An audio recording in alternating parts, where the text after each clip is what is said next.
Hey, everybody. Welcome to Squatch Talk. I'm Pat. How's everybody doing tonight? Thanks for being here. We're going to just jump right in, man. We're going to talk about the Dyatlov Pass and the truth behind it versus the Bigfoot narrative that is so incredibly destructive, in my opinion. But I've been wanting to do this show for a long time. It's always sort of been on my radar of possible shows to talk about the Dyatlov Pass because I did my own research and learned a thing or two about it several years ago. And somehow it just never happened until I had a reason. and and here I am. So we're going to talk about Dyatlov Pass and Bigfoot. And the reason why I'm here doing it now is because of videos, a couple of videos, part 1 and 2 from Thinker Thunker lately, where he's talking about it. And of course, what does he do? He pours Bigfoot sauce all over the narrative and the event. And in the Bigfoot world, this has been a Bigfoot, like sort of, oh, it must have been Bigfoot. And there's reasons for that. I'll get to that in a second. But so Thinker Thunkers put out these videos. It's complete BS. Um, where he's just drawing. Somebody get this man a coloring book. He loves to draw. He loves to draw on pictures. So that's his thing, man. He draws on pictures. Get him a coloring book and let him just keep drawing on pictures because it's not an accurate representation of reality whatsoever. And I'm not here to like harp on Thinker too much or anything. Like I'm just gonna get past that and get to what actually, you know, happened to those people on the mountain that night, Dyatlov Pass. Um and so yeah, I'm not here to just harp on Thinker, but I'm gonna deal with his BS in this video, debunk it, and get past it. So how did Dyatlov Pass ever become a thing in the Bigfoot world? That's because of the Discovery Channel. They released a, Discovery Channel documentary. Um, don't even want to really call it a documentary, but a one-off show, right? Uh, called Russian Yeti: The Killer Lives. And so they were the first that I know of to smother the Dyatlov Pass in Bigfoot sauce. And it was all based on one picture. I guess I should go ahead and bring that up. And so this is kind of the first part of the show here that we need to address and deal with. But um they were the first ones to start smothering Bigfoot sauce all over that event. And oh gosh, can I do this? Hold on. Sorry. I can do it. I'm capable. And and so here it is. It's and we'll need to talk about this for a second because this is also the Thinker Thunker, you know, picture that he's so diligently working on. Again, this isn't news. This has been around for a very long time. Thinker Thunker isn't bringing anything new to the table. I think this documentary came out. I can't remember. It was a while back. It was, it was at least 6 years ago, if not 10 years ago. So I'm ballparking 6 to 10 years ago. Um, and so they take this picture, which is nothing more than a picture taken by one of the hikers of another hiker. Um, and the thing is this, and not a lot of people know this, but this actually is the last frame on the camera roll. It's frame 17 on that camera. And so the way the Discovery Channel framed it, was truthful when they said this is the last, picture on the camera. The problem is there were multiple cameras. Most of them had cameras. There's multiple rolls of film from pictures that they had all been taking along the way. I think it was 4 or 5 of them had cameras. Uh, it wasn't all of them. So on this particular camera, yes, it's true. This is frame 17, which is the last picture on that particular camera, but it was the not the last picture taken of the group or what they were doing. Um, so so Discovery Channel was again my best knowledge were the first to introduce this idea of Bigfoot killed him. Because look, they took a picture of a Bigfoot and there it is. It's right here. It's it's Bigfoot.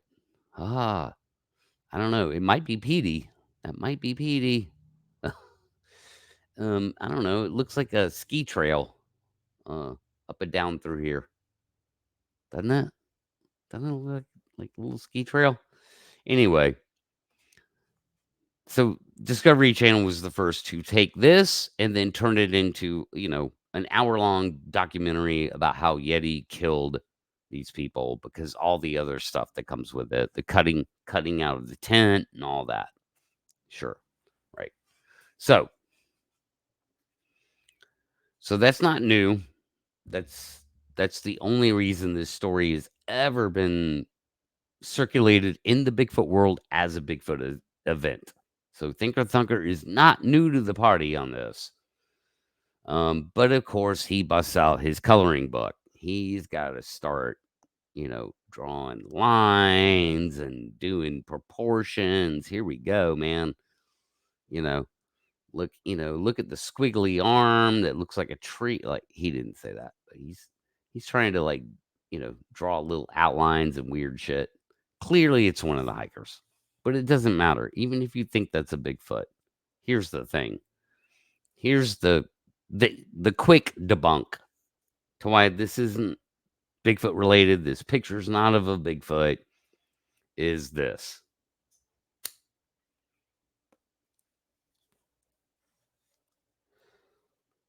These hikers, these experienced hikers, experienced young adult hikers were on a quest to get a level 3 prestige badge. Sorry, I said bag. I apologize. A level 3 prestige badge. And so not only did they document with, their cameras along the way, they kept journals and they kept regular, meticulous journals. It was kind of a part of, what they were supposed to do, not only for their, own life experience, but to present, at the end of their journey for their level 3 prestige world class hiking and cross country skiing badge in the Soviet Union. Um, it was a big deal to them. So they kept meticulous journals. Nowhere in their journal did they ever talk about Bigfoot. And they never talked about running into a creature like you see here, 30, 40 feet away and being scared out of their minds, not knowing what to do. None of that was ever documented in their journals, which were all found and have all been read. So if they had run into a Bigfoot and were freaked out and took a picture of it. In their journals, they would have talked about that experience. It would have been a big deal. It would have like taken over the narrative at that point in all of their journals. And yeah, that wasn't a thing.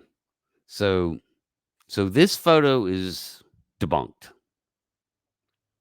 If anything, I mean, number one, no real reasonable person thinks that it looks like a Bigfoot. It looks like one of the hikers dressed in proper gear. As you can see, the camera's out of focus, so the camera's sort of focused. If I can bring up the anomaly here, here we go. The camera is focused in like on this snow-covered uh, tree trunk right here, and so that puts the subject out of focus. But it doesn't matter. Yeah, that's easy enough. That's easy enough.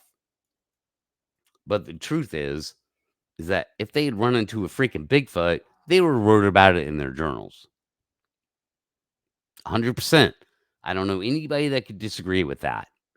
Pretty important, big, crazy event. They never did.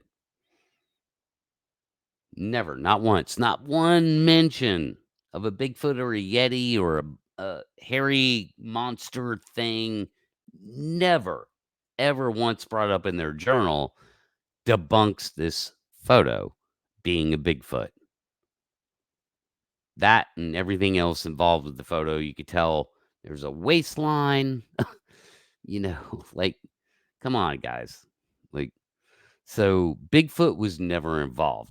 So that's the big debunk for the Bigfoot, is that this photo never represents anything having to do with Bigfoot. Screw you, Discovery Channel, for putting that out. And screw you, Thinker Thunker, for, like trying to make money off this Bigfoot sauce photo narrative. It's unfortunate that people will actually gobble this up, but I'm here to counteract that. So, forget this photo. Let's bring up another one. Like the actual last photo of them ever taken was this one. Um window, bam, share.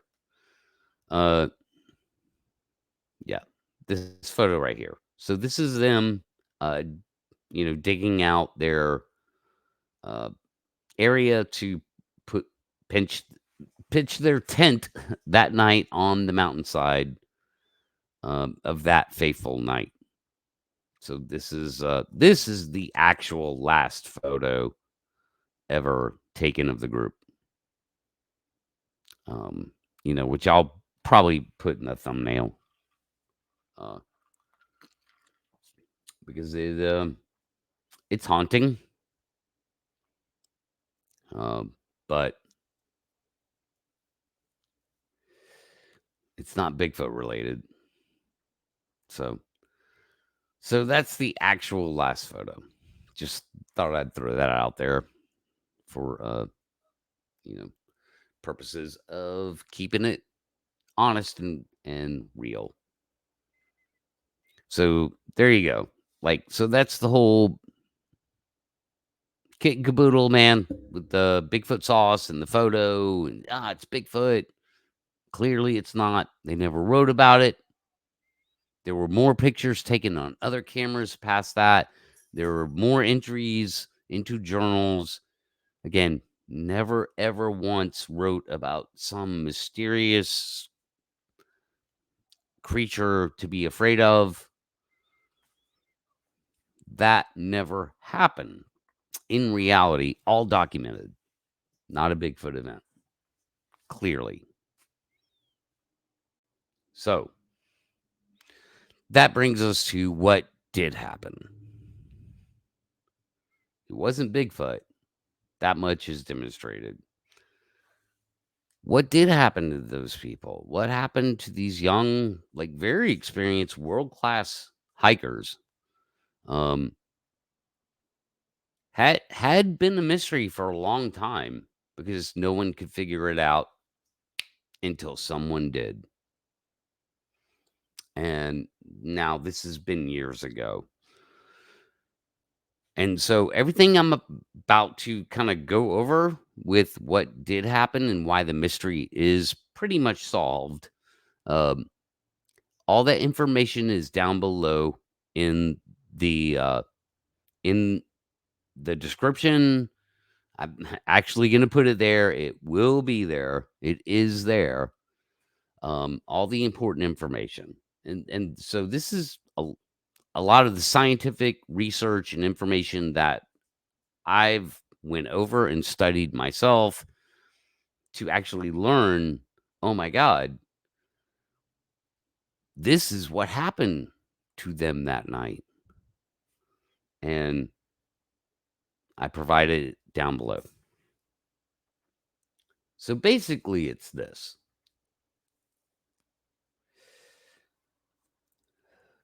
There's a weather phenomenon that's called Catabatic Wind.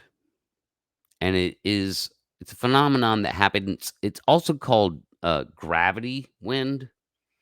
And it happens in certain terrain and certain weather conditions where air can move up and then quickly down a mountain, the face of a mountain or a slope, which is what they were on. They were more of a slope, and then they were a mountain. Um, and at hurricane force winds. No kidding. Like, we're talking more than 60 miles an hour. You could even start throwing jet engine wash into the focus of, again, weather conditions, temperature variance, you know, again, it's all down there in the description. You can learn all about how katabatic wind works. It's a real thing. It's not theorized. It's not made up. It's a thing. And so it would appear, and very likely so, because it's the only thing that checks all the boxes, that a katabatic wind event happened to them on the slope, which they purposely set up on this wide open slope because it was a part they had to, at least one time to get this badge, they had to set up on a wide open slope like this exact scenario. So they found the scenario to check that box for themselves to get their badge. That's why they went there. They didn't have to go there. They could have went down into the valley. They could have, you know, they could have set up camp in a much more comfortable place. They thought it was a good idea. They had blue skies.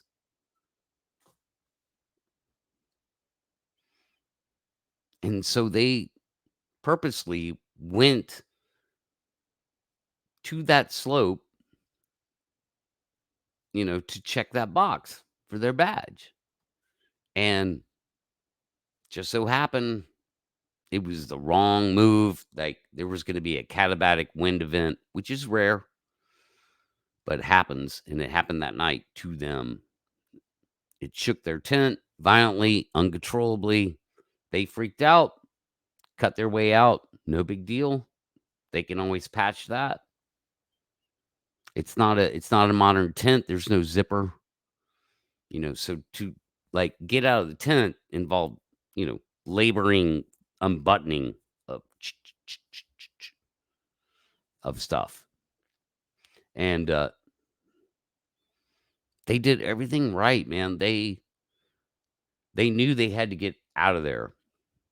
And here's another thing that a lot of people don't know, not just in the Bigfoot world, but even in the regular world, is that they went to the spot that they went to. They went towards the area that why they abandoned their tent and left a lot of stuff behind because they were trying to save their tent.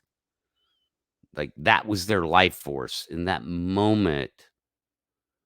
Like, they were doing the right thing, keeping themselves alive by making sure their tent and all the stuff in it didn't get blown away or torn apart.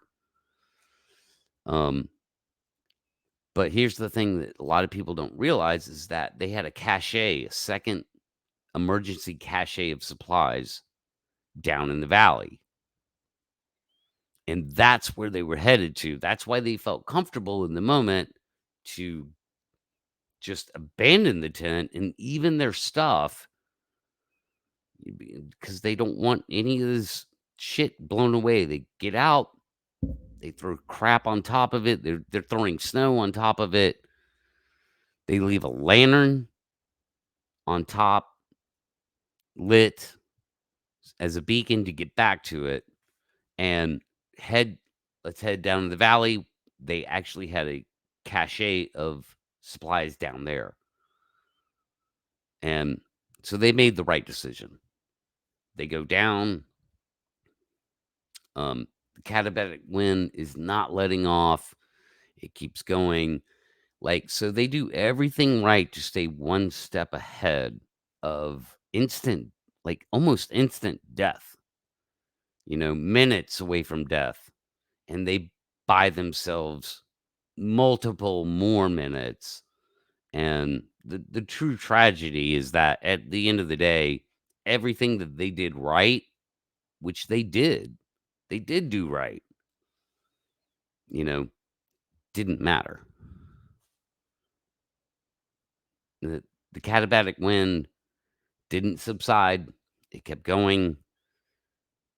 We're talking like minus 40 degrees temperatures, Celsius or Fahrenheit. Doesn't matter at that point. It's all the same.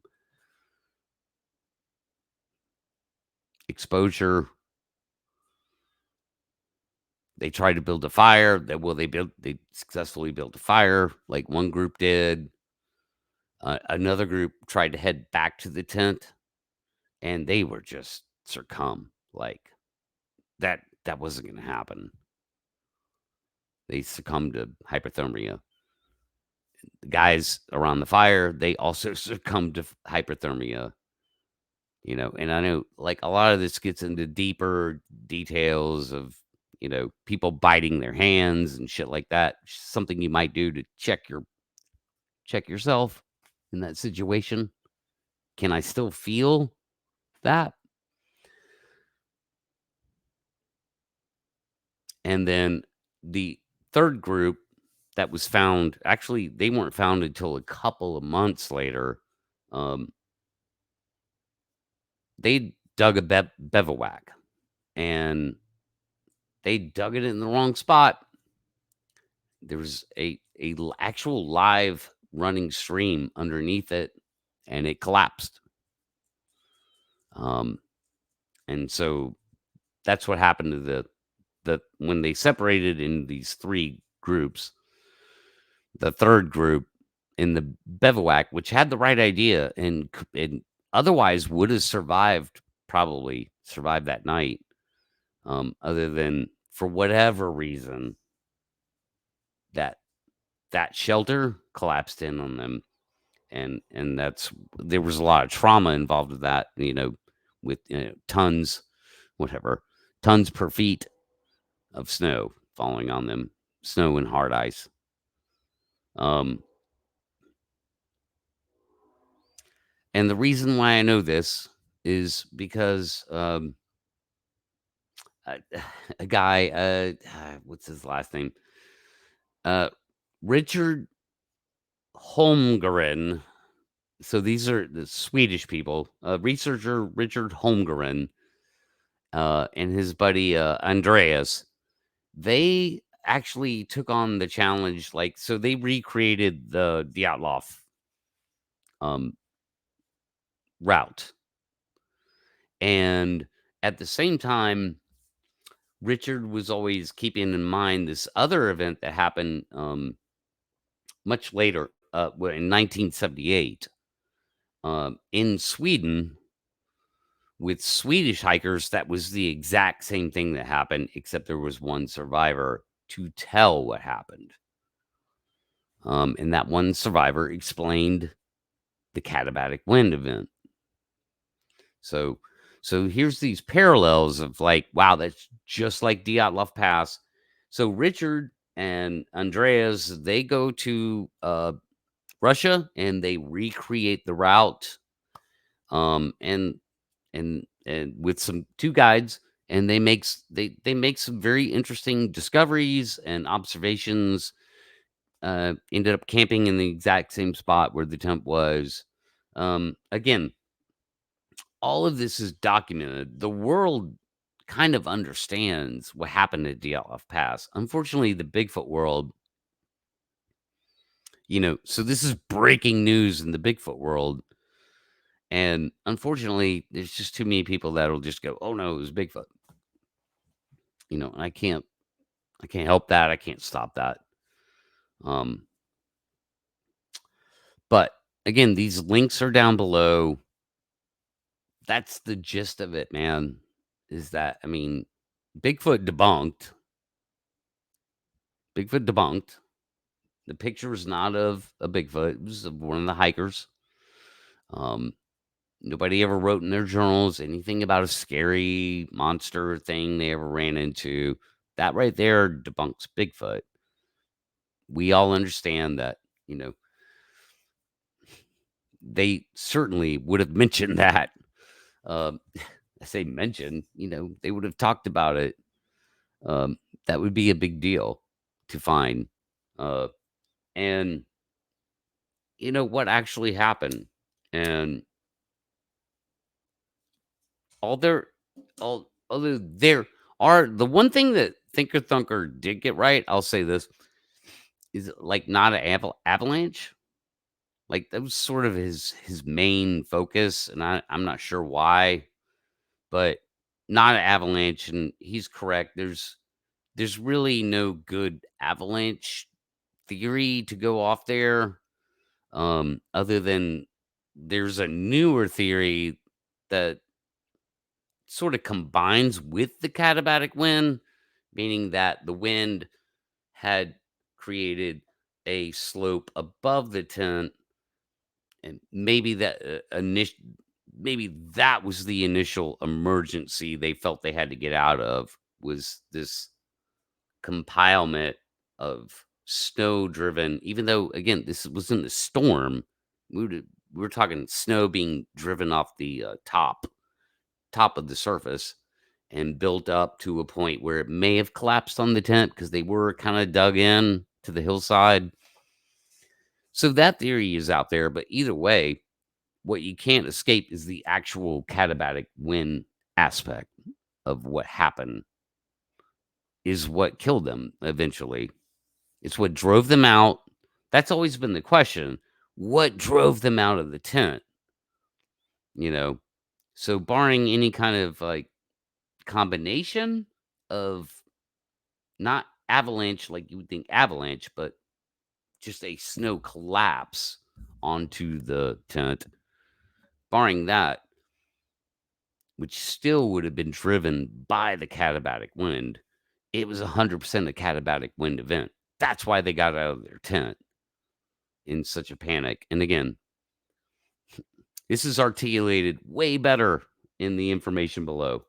I'm just kind of delivering it, saying these aren't my opinions, these aren't my theories. This is the research I've done to understand the science and how the world works.